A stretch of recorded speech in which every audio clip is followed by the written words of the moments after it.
Georges Perec, Je me souviens, les choses communes. Le titre, la forme et dans une certaine mesure l'esprit de ces textes s'inspirent des I Remember de Joe Brenard.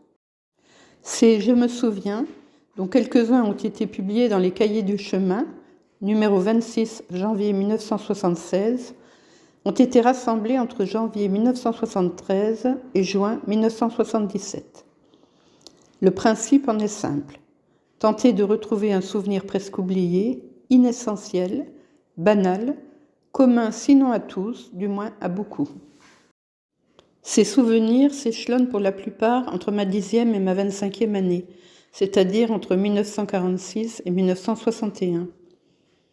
Lorsque j'évoque des souvenirs d'avant-guerre, ils se réfèrent pour moi à une époque appartenant au domaine du mythe.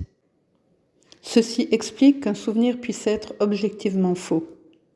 Ainsi, dans le Je me souviens numéro 101, je me souviens correctement des célèbres mousquetaires du tennis, mais sur les 4 noms que je cite, 2 seulement en faisaient partie, Borotra et Cochet. Brugnon et Lacoste étant remplacés par Petra et Destremo, qui ne furent champions que beaucoup plus tard. À la demande de l'auteur, l'éditeur a laissé à la suite de cet ouvrage quelques pages blanches sur lesquelles le lecteur pourra noter les Je me souviens que la lecture de ceux-ci aura, espérons-le, suscité.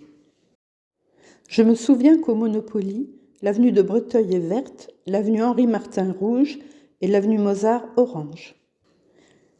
Je me souviens de l'Adagio d'Albinoni.